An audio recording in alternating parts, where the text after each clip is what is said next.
Ok, en esta clase vamos a ver vidrio. Lo primero que tenemos que ver para representar esta textura es observar un poquito a detalle ejemplos que tengamos por ahí a nuestro alcance. Por ejemplo, al observar esto, vemos que normalmente cuando hablamos de representar la textura de cristal, de vidrio, estamos hablando de contenedores. En pocos casos vamos a estar representando algunas piezas con de vidrio sólido. Ya iremos viendo más o menos cómo se representa cada una de esas. Pero lo interesante del vidrio es que a diferencia de la madera, es transparente, a diferencia de los materiales que hemos estado viendo, se va a estar reflejando, a estar viendo lo que está atrás del objeto, pero en cuestión de reflejos, en cuestión de luces y de brillos, se va a representar muy similar a como veíamos en el caso del metal. Entonces, ahorita que veamos cosas un poquito más específicas, vamos a ver más o menos qué cuidados hay que tener a la hora de estarlo dibujando, pero lo interesante o lo que hay que prestar atención es un poquito cómo se va deformando lo que está detrás en este caso del vaso, y ver cómo varía dependiendo del grosor del material. Por ejemplo, aquí en este vaso que tenemos aquí, el grosor de esta pared pues es mucho más delgado que lo que tenemos aquí en la base, y cómo deforma aquí el tapete es muy diferente en ambos casos. Incluso si lo vemos de un lado un poquito más así, vamos a ver que el reflejo va distorsionando aquí el fondo del vaso, y va a haber partes mucho muy oscuras y partes mucho muy brillantes. Y es una de las características por ejemplo, de las botellas y de estos vasos donde tenemos variaciones en el grosor de las caras. Por ejemplo, también en las copas vamos a ver que en el cuello y en la base vamos a tener partes un poquito más gruesas que acá arriba en el cuerpo, y todo eso nos va a estar manejando distintas sombras, distintas grados de formación. Por ejemplo, aquí tengo un pequeño esquemita que hice en papel mina gris con marcadores de cera.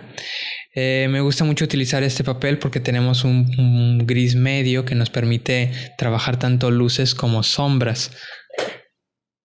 Entonces nos facilita un poquito el trabajo, nos acelera el proceso y nos permite observar lo que es más trascendental. En el caso del vidrio, lo más importante es estar marcando todos los brillos, todas las sombras más pesadas, las más importantes, y estar generando degradados muy suaves.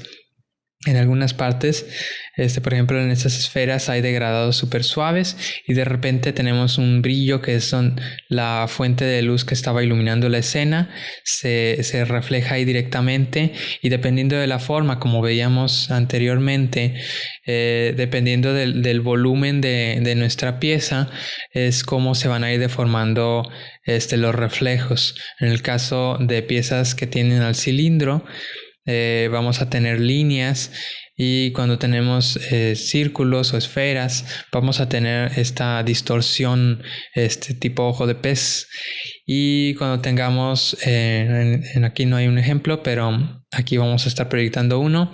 En el caso de cubos, pues es como un espejo, nada más que a diferencia del cubo de metal, en acabado de espejo, ahorita vamos a tener una distorsión un poquito. Hay que de repente nos cuesta trabajo imaginárnoslo, pero ahí está, ¿no? Todos esos ejemplos que estamos proyectando ahorita son en vidrio totalmente sólido, que como no tuve ejemplos en físico para mostrarlos, bueno.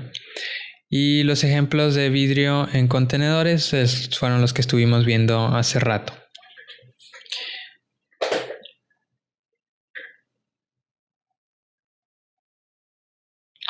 Vamos ahora a ver un par de ejemplos.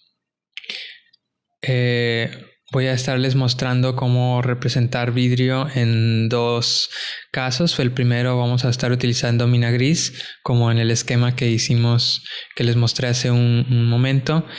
Lo importante aquí es, una vez que tengas el trazo previo debe ser muy tenue. En cualquiera de las técnicas que vamos a estar utilizando, el trazo previo debe ser súper tenue, ya que los brillos y los degradados que vamos a estar manejando en el vidrio, en la textura, deben ser muy sutiles, muy luminosos.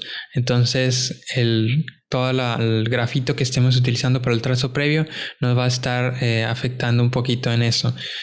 Una vez que tengamos eso, vamos a marcar las luces más importantes y normalmente trabajamos primero a partir de las luces y después vamos bajando, más bien subiendo los valores. Esto es porque es muy difícil trabajar con luces sobre algo que ya trabajamos, sombras, ya sea en los marcadores de cera, cuando tú tratas de utilizar el marcador encima de líneas o trazos previos negros, se va mezclando con el color que tenía abajo y nos genera un gris que no es muy agradable y no es muy intenso como a veces querríamos en el resultado.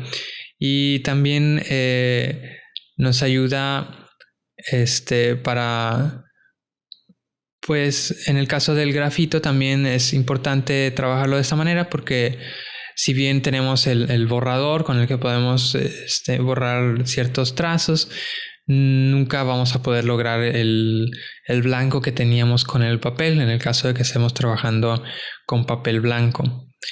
También podemos observar que, a diferencia del grafito, trabajar con mina gris, sobre todo porque el papel es un poco rugoso y el marcador de cera tampoco es muy preciso. Tenemos dibujos rápidos, es muy difícil lograr un grado de precisión a menos de que sea un dibujo considerablemente grande. Entonces normalmente yo lo dejo para bocetaje rápido, que en fin y al cabo es lo que hemos estado practicando en la materia. Entonces yo no tengo problemas si no es muy preciso. De hecho, es interesante estar trabajando con distintas técnicas porque te va obligando a salir de tu zona de confort y puedes aprender trucos nuevos o mañas nuevas, no sé cómo quieras decirlo, a la hora de estar dibujando después de que vuelvas a tu técnica de confianza. Ahora vamos a ver un ejemplo de acuarela, donde voy a estar trabajando igualmente, nada más que como es acuarela no puedo trabajar en un papel de gris medio, entonces estamos empezando con un papel blanco.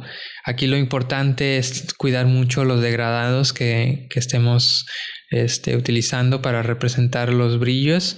Tenemos que cuidar los brillos desde un principio. Creo que se alcanza a apreciar un poquito.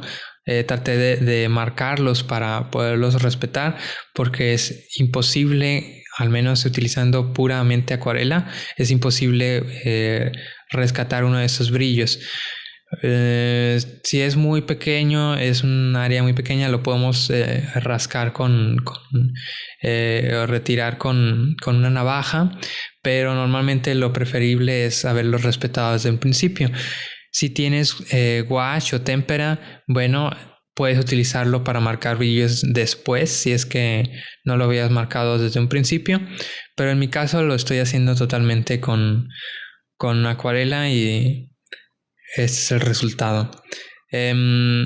Otra cosa es que hay que ir esperando a que seque, porque si bien los degradados se ven beneficiados de tener el papel humedecido previamente, si queremos un contraste nítido entre dos áreas, es todo lo contrario. Debemos esperar a que el papel seque, o si no la pintura se empieza a expandir y nos quedan divisiones difusas.